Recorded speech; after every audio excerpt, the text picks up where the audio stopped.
Assalamualaikum warahmatullahi wabarakatuh. Perkenalkan, nama saya Valia Sala Aufa dengan NIM G002518 dari kelompok B5. Di sini saya akan membacakan laporan anatomi blok 2.1. Baik, ini untuk soal laporan satunya. Kemudian saya akan langsung mulai dari poin A, jelaskan anatomi penis, skrotum, dan juga testis. Yang pertama saya akan menjelaskan dari anatomi penis. Nah, jadi anatomi penis ini adalah organ yang berbentuk tubuler. Dia merupakan alat kopulasi pria, dan juga penis ini homolog dengan glans klitoris pada wanita. Nah, penis ini terbagi menjadi dua parts, yaitu ada yang pars libera dan juga pars fixa. Untuk pars liberanya sendiri, dia itu adalah corpus spongiosum dan juga corpora cavernosa, sedangkan pars fixanya yaitu adalah bulbus penis. Nah, untuk bulbus penisnya ini sendiri, yang pars fixa ya, dia itu terletaknya ada di tengah dan diapit oleh krus penis yang bagian kanan dan juga kiri.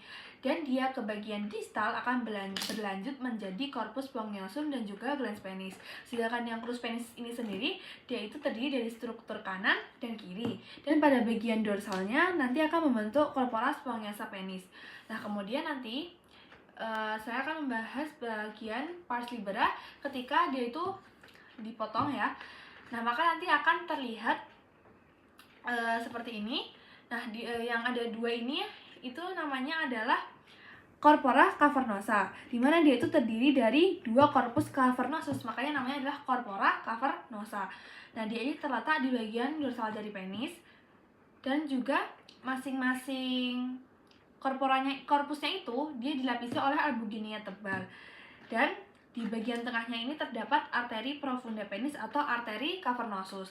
Nah, kemudian untuk yang corpus spongiosum yang di bagian ventral dari penisnya ini, dia itu dilewati oleh uretra yang pars spongiosa. Kan uretra itu ada yang pars membranacea, ada yang pars prostatica. Nah, ini ada yang di sini adalah pars spongiosa. Nah, kemudian dia juga dilapisi tunika albuginea yang lebih tipis daripada yang ada di corpora cavernosa tadi. Nah, kemudian untuk yang pars fixanya itu dia diperkuat oleh dua, yaitu adalah musculus bulbus sponiosus dan juga musculus ischiocavernosus. Untuk yang bulbus sponiosus sendiri, dia itu akan mengkompresi dari bulbus dan juga corpus spongiosum. Sesuai namanya kan dia bulbus sponiosus, berarti dia akan mengkompresi bulbus dan juga corpus spongiosum. Nanti dia akan membantu pengosongan uretra. Nah, kemudian yang kedua yaitu musculus ischiocavernosus, maka dia akan mengkompresi dari curs penisnya dan juga akan mendorong darah ke bagian distal dari corpora cavernosa. Nah, dia ini akan membatasi aliran vena untuk mempertahankan ereksi. Baik, selanjutnya setelah anatomi penis, selanjutnya ke anatomi skrotum. Nah, jadi skrotum ini merupakan lapisan pembungkus testis. Dia itu terdiri dari 9 lapisan. Nah, skrotum sendiri ini berfungsi untuk mengatur suhu testis yang optimal untuk spermatogenesis. Nah, jadi dari 9 lapisan itu yang pertama ada kulit, kemudian ada fascia dartos, kemudian fascia spermatica externa, kemudian ada musculus crema serica, kemudian ada fascia spermatica interna, kemudian tunica vaginalis, nah itu ada yang lamina parietal dan juga visceral, kemudian tunica albuginea, dan yang terakhir tunica vasculosa. Kemudian anatomi yang ketiga itu ada anatomi testis. Nah, untuk testis sendiri ini merupakan struktur yang homolog dengan ovarium. Kalau tadi penis itu homolog sama glans klitoris pada wanita, kalau misalkan untuk testis ini homolog dengan ovarium pada wanita. Nah, dia itu terletak di dalam skrotum. Kalau tadi kan berarti kan skrotum membungkus testis, nah testis ini dibungkus oleh skrotum. Nah, testis kirinya itu lebih rendah daripada testis kanan. Kenapa? Karena testis kiri itu dia digantung oleh funiculus spermaticus yang lebih panjang. Jadi funiculus spermaticus itu adalah penggantung testis. Nah, untuk yang kiri ini funiculus spermaticusnya lebih panjang dibanding funiculus spermaticus yang bagian kanan. Nah, jadi untuk testis sendiri ini ada 3 lapisan pembungkus, yang mana lapisan pembungkusnya ini termasuk ke dalam lapisan skrotum tadi, yaitu adalah tunica vaginalis, kemudian tunica albuginea, dan juga tunica vasculosa. Baik, selanjutnya masuk ke poin B, yaitu jalur perjalanan sperma. Jadi sperma itu diproduksi di testis, lebih tepatnya atau spesifiknya ada di tubulus seminiferus. Nah, setelah di tubulus seminiferus, dia akan masuk ke rete testis yang terlihat seperti anyaman ini. Kemudian sebelum ke epididymis, dia akan masuk ke ductuli deferens. Nah, dia lewat ductuli deferens dulu, kemudian dia akan ke epididymis. Nah, di epididymis itu nanti spermanya akan dimatangkan dan juga tempat penyimpanan dari spermanya itu. Nah, kemudian setelah dari epididymis, dia akan keluar melalui ductus deferens, kemudian masuk ke ductus ejaculatorius, di mana di ductus ejaculatorius nanti dia itu akan ditambahkan oleh dari vesicula seminalis, bersatu sama yang dikeluarkan dari vesicula seminalis. Kemudian dari ductus ejaculatorius dia akan masuk ke uretra yang pars prostatica, kemudian pars membranacea, dan yang terakhir pars spongiosa. Nah, setelah itu dia akan keluar melalui OUE atau ostium uretra externa. Nah, oke. Setelah itu masuk ke poin yang ketiga, kita akan menyatukan keluhan dan juga klinis yang dialami pada skenario-nya tadi. Dimana yang pertama kan, saya kembali ke slide-nya laporan. Nah, dia itu mengeluh nyeri hebat pada daerah skrotum setelah terjatuh. Nah, jadi ketika mengalami trauma, yaitu terjatuh dan mengalami nyeri hebat, itu tertuju atau biasanya terjadi yang namanya torsiotestis. Jadi di mana dia itu funiculus spermaticusnya itu terpelintir yang berakibat pada penyempitan arteri testikularis. Nah, di mana ketika terjadi penyempitan arteri testikularis, maka tidak ada atau tersumbatnya aliran darah ke testis. Maka itu nanti bisa menyebabkan infark ataupun nekrosis di testis seperti itu. Dan yang kedua, keluhannya itu adalah mengeluh benjolan di skrotum yang terasa seperti sekumpulan cacing. Nah, ini khas sesuai dengan penyakit yaitu varikokal, di mana dia terjadi dilatasi abnormal dari vena. Jadi venanya ini membesar pada plexus venosus pampiniformis. Nah, vena plexus venosus pampiniformis ini dia tuh sangat bercabang-cabang gitu, sehingga ketika dia itu terjadi dilatasi, maka dia sangat terlihat membesar. Maka dari itu dia tuh terasa seperti segumpulan cacing. Nah, seperti itu. Nah, ini tuh akibat dari gangguan aliran darah balik vena. Nah, karena varikokal ini lebih sering terjadi di testis kiri. Kenapa? Karena venanya itu, kalau di testis kiri itu dia itu kan langsung menuju ke vena renalis sinistra. Nah, di mana vena yang dari testis ke vena renalis sinistra itu, dia itu posisinya tegak lurus melawan gravitasi dan masuk ke vena renalis sinistra itu dengan sudut yang tajam. Jadi itu dia lurus ke atas gitu kan, aliran darah balik vena itu kan naik. Nah, karena sangat lurus itu menyebabkan tekanannya itu lebih tinggi dan aliran darahnya lambat, jadi beban katup di kirinya itu juga lebih berat karena dia langsung naik secara lurus seperti itu. Nah, selanjutnya untuk yang keluhan ketiga, dia itu mengalami kesulitan untuk buang air kecil. Nah, hal ini itu khas ketika dia itu uretranya itu terjadi penyempitan atau penekanan. Nah, ini khas pada klinis yaitu pembesaran prostat atau benih prostat hiperplasia, di mana dia itu terjadi pembesaran pada kelenjar prostat, yang mana kelenjar prostatnya ini jika membesar dia akan menekan uretra. Nah, penekanan uretranya ini yang menyebabkan saluran kencingnya atau uretranya itu menyempit atau bahkan bisa tertutup sehingga dia sulit buang air kecil. Seperti itu. Selanjutnya saya masuk ke laporan yang kedua. Di sini akan membahas mengenai sistem uropoetika. Langsung saja masuk ke poinnya A. Jelaskan pembagian organ sistem uropoetika dan fungsi umum masing-masing organ. Jadi di sistem uropoetika ini ada 4 organ yang berfungsi, yaitu ada ginjal atau uren, kemudian ada ureter, vesika urinaria, dan juga uretra. Langsung saja ke yang pertama, yaitu adalah ren atau ginjal. Jadi ginjal ini memiliki banyak fungsi, yaitu fungsi utamanya ya adalah detoksifikasi racun dalam tubuh. Nah, untuk spesifiknya itu dia bisa sebagai untuk ekskresi, sekresi, regulasi, dan juga bisa untuk filtrasi. Nah, untuk ekskresi sendiri tentunya dia akan menyaring darah, ya kan, akan disaring dan dia akan membuang sisa metaboliknya, zat kimia asing, ataupun zat-zat yang sudah tidak diperlukan lagi oleh tubuh. Kemudian juga selanjutnya dia akan berfungsi sebagai filtrasi, di mana dia akan menyaring darah dan mulai untuk proses pembuatan urin. Saja juga dia bisa berperan sebagai regulasi, di mana dia akan mengatur keseimbangan pH, volume, dan juga komposisi cairan di dalam tubuh. Kemudian juga ada fungsi sekresi, di mana dia akan mensekresikan hormon-hormon. Nah, ginjal ini sendiri itu untuk bagian kanan dan kiri itu ketinggiannya beda, di mana bagian kanan itu lebih rendah karena terdesak oleh hepar. Nah, untuk bagian kirinya sendiri itu setinggi vertebra torakal 12 sampai vertebra lumbar 3, dan untuk yang kanannya karena tadi terdesak sehingga lebih ke bawah, dia itu lebih rendah setengah vertebrae gitu, seperti itu. Kemudian selanjutnya masuk ke organ yang kedua, yaitu adalah ureter. Nah, ureter ini adalah saluran ya antara dia yang menghubungkan dari ginjal ke vesicula seminalis atau kandung kemih.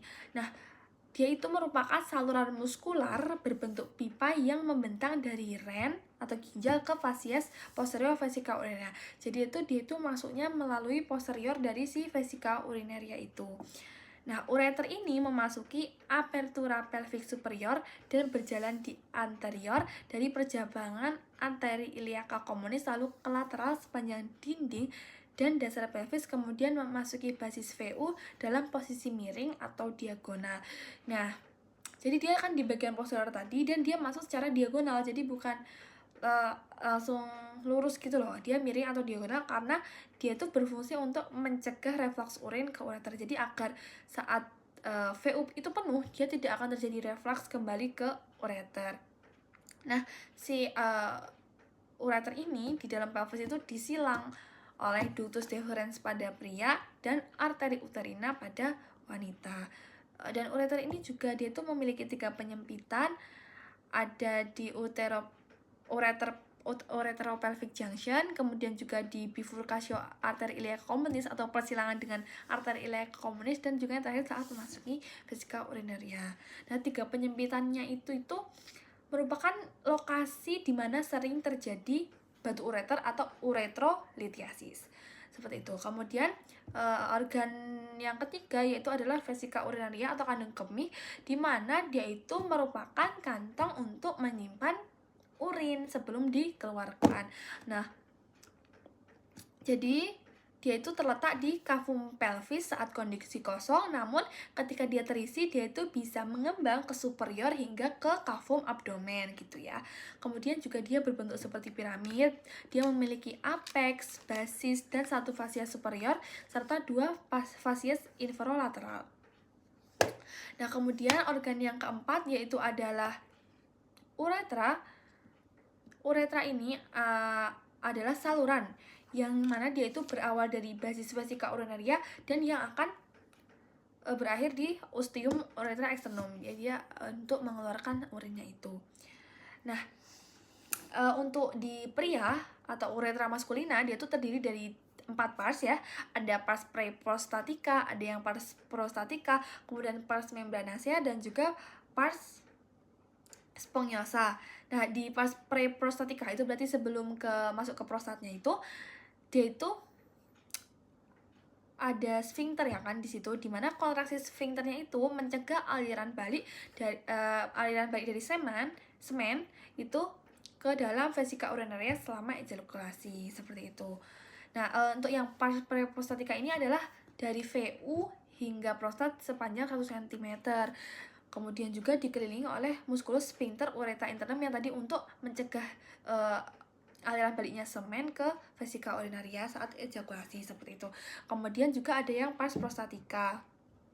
Kemudian yang pars membranacea ini adalah pars yang terpendek, dimana dia itu juga sempit dan berjalan melewati spasium perineum profundum. Dia dikelilingi oleh otot rangka dari musculus sphincter ureta externum. Kemudian yang terakhir ada pars spongiosa, dia itu yang terpanjang dan dikelilingi oleh jaringan erektil. Dia merupakan muara dari glandula bulbouretralis dan juga glandula litre. Nah, pars spongiosa ini membesar untuk membentuk suatu bulbus di pangkal penis dan menggelembung lagi di ujung penis untuk membentuk fossa navicularis uretra. Nah, untuk uretra yang feminina ini hanya pendek, dia hanya sepanjang sekitar 4 cm dan uretranya ini melintas dengan sedikit melengkung ketika berjalan ke inferior. Seperti itu. Oke, masuk ke poin yang B, yaitu jelaskan alur perjalanan urin mulai dari ren hingga keluar melalui uretra, serta sebutkan bagian-bagian penting yang dilalui. Nah, baik, jadi yang pertama tentunya dia dari nefron, kemudian masuk ke tubulus contralus proximalis, kemudian ke tubulus ke ansa Henle, di mana di ansa Henle itu ada 3 bagian. Ada bagian descendensnya, yaitu yang ke bawah, kemudian bagian lengkungannya atau medulanya yang dia membentuk loop, kemudian ke bagian ascendant atau bagian naiknya, kemudian setelah dari ansa Henle dia akan masuk ke tubulus collectivus distalis dan akan masuk kemudian ke ductus collectivus. Kemudian setelah dari ductus collectivus dia akan masuk ke papilla renalis. Nah, dari papilla renalis itu nanti dia akan ke calyx minor, kemudian ke calyx mayor, kemudian ke pelvis renalis, dan yang kemudian dari pelvis renalis itu dia akan langsung ke ureter. Nah, untuk pembentukan urinnya sendiri itu dia terjadi yang pertama kan difiltrasi di glomerulus. Nanti setelah dari filtrasi glomerulus itu dia akan menjadi urin primer. Kemudian masuk ke TKP atau tubulus contraltus proximal. Dia akan menjadi urin yang sekunder. Dan kemudian di tubulus contraltus distal dia akan menjadi urin sesungguhnya yang siap dikeluarkan melalui OUE atau ostium uretra externa. Seperti itu. Di sini saya akan membahas mengenai pelvis, perineum, dan juga bagian-bagian pelvis seperti diafragma pelvis. Kemudian juga ada membrannya dan ada spatiumnya. Nah, yang pertama pelvis. Jadi pelvis ini disusun oleh 3 os. Ada os sacrum, os coxae, dan os coccygeus. Nah, untuk os coxae sendiri di sini ada bangunan-bangunan pentingnya, yaitu seperti ada crista iliaca di mana di bagian paling kerasnya, kemudian ada fossa iliacanya juga, kemudian ada spina ischiadica, ada acetabulum yang menghubungkan 3 tulang, kemudian juga ada tuber ischiadicum. Nah, kemudian untuk sacrum sendiri, untuk bagian-bagian pentingnya di sini, di lubang-lubang bagian depannya ini namanya adalah foramina sacralia anterior. Kemudian juga ada promontorium. Dia untuk mengecek kesiapan dari kelahiran. Jadi ketika bayi itu sudah siap, itu kepalanya akan mencapai ke promontorium ini. Kemudian juga dia memiliki yang namanya crista sacralis mediana. Nah, kemudian selanjutnya pelvis ini memiliki bagian-bagian, yaitu di diafragma pelvis ini ada 3 bagian. Ada 3 lapisan, yaitu ada diafragma pelvis, membrana perineum, dan juga spatium perineum profundum. Nah, untuk diafragma pelvisnya ini dia itu terdiri dari musculus. Nah, untuk dari bagian atas dan juga dari bagian bawah. Nah, dari bagian atas ini kita dapat melihat adanya musculus levarotoani, musculus ischiococcygeuus, musculus iliococcygeus, dan juga musculus pubococcygeus. Nah, sesuai namanya, masing-masing dari namanya ini menggambarkan tulang yang dihubungkan. Jadi misalkan pubococcygeus itu menghubungkan os pubis dengan os coccygeus, os coccyx, seperti itu. Juga sama kayak misalkan iliococcygeus, ilium dengan coccyx, seperti itu juga dengan yang lainnya. Nah, jika dari bawah ini kita juga dapat melihat musculus puborectalis yang menghubungkan antara os pubis dengan rektal atau rectum. Nah, selanjutnya lapisannya ada yang namanya membrana perineum. Nah, jadi membrana perineum ini merupakan fasia tebal yang berbentuk segitiga. Dia melekat pada kerangka tulang arcus pubicus. Nah, dia terletak horizontal dan ini dapat dilihat nih ke arah anterior itu dia terdapat celah kecil di antara membrana dan juga ligamentum pubicum inferius. Nah, selain itu di sini di atas dari membran perineum ini terdapat spatium perineum profundum. Jadi dia adalah seperti ruangan kecil seperti itu di atas membrana perineum tadi. Nah, spatium perineum profundum ini dia merupakan berfungsi sebagai sfinkter, terutama untuk uretra dan sebagai stabilisator. Nah, untuk di pria ini ada 2 muskulus dan di wanita ketambahan 2 menjadi 4. Nah, jadi untuk di pria ini ada musculus sphincter uretra externum dan juga musculus transversus perineum profundum.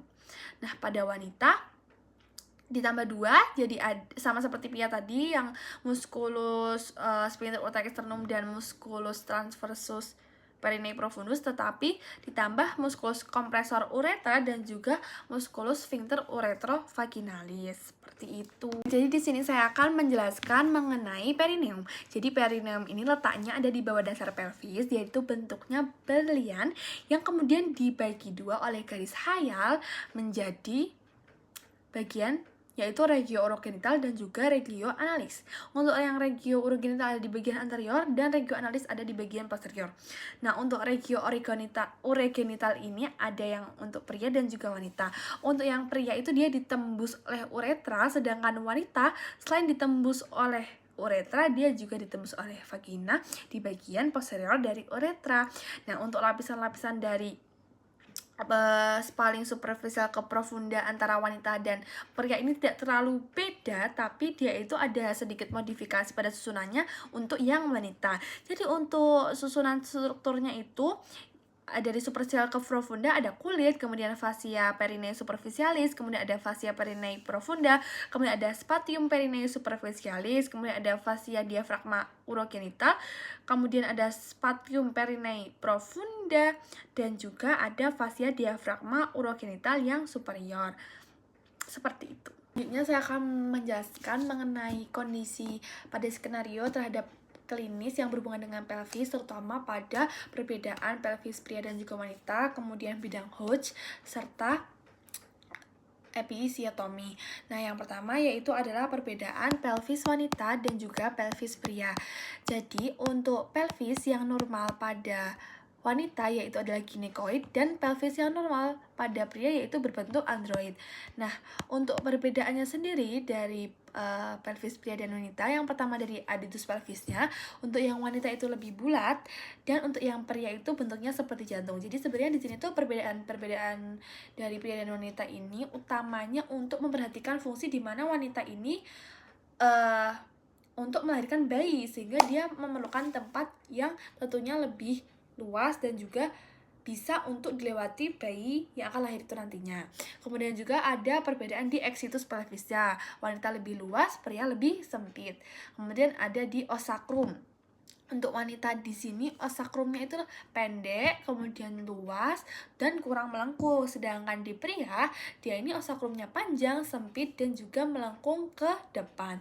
Kemudian ada os coccygeus. Untuk os coccygeus wanita dia lentur, sedangkan pada pria dia kuat sehingga tidak lentur, sehingga saat bayi melewat itu bisa fleksibel untuk di wanita, tapi pria tidak bisa karena dia itu kuat. Os coccygeus ya. Kemudian os iliumnya itu kalau wanita miring ke lateral, sedangkan pria itu lebih tegak.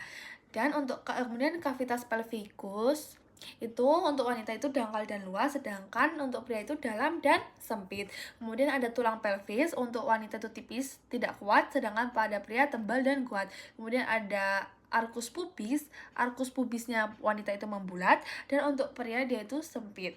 Kemudian ada foramen obturatum, dia pada wanita itu triangular kecil, sedangkan pada pria itu triangular besar. Kemudian selanjutnya ada acetabulumnya wanita itu kecil, untuk untuk pria itu luas. Kemudian untuk incisura ischiadicanya wanita itu luas dan dangkal, untuk pria sempit dan dalam. Yang terakhir ada spina ischiadica, untuk wanita itu tidak menonjol, sedangkan pada pria itu menonjol. Seperti itu. Kemudian setelah membahas mengenai perbedaan antara pelvis pria dan wanita, selanjutnya saya akan membahas mengenai bidang Hodge. Nah, jadi bidang Hodge sendiri ini di dalam skenario-nya ini dia untuk menentukan keluarnya bayi. Dia mengukurnya menggunakan bidang Hodge ini. Nah, jadi bidang Hodge itu ada 4. Jadi bidang Hodge 1, 2, 3, dan 4. Untuk bidang Hodge ini itu yang bidang 1 dia itu ditarik setinggi aditus pelvis. Kemudian untuk yang bidang Hodge 2 itu ditarik melalui tepi bawah dari simfisis pubis dan sejajar dengan Hodge 1. Jadi dia selalu ditarik sejajar seperti itu. Kemudian bidang Hodge 3 itu setinggi spina ischiadica, dan yang Hodge 4 setinggi os coccygeus.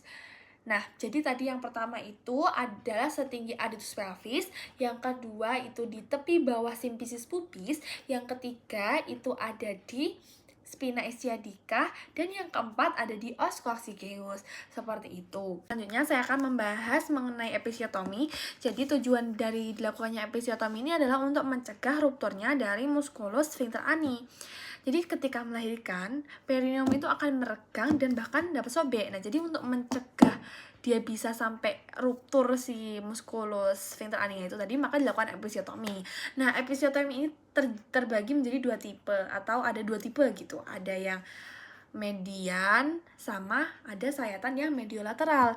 Nah, untuk yang episiotomi yang median, sayatannya itu dimulai pada garis tengah komisura posterior lurus ke bawah, tapi tidak sampai mengenai serabut sphincter ani. Nah, kemudian untuk yang mediolateral, dia itu sayatannya dimulai 45 derajat dari midline. Seperti itu.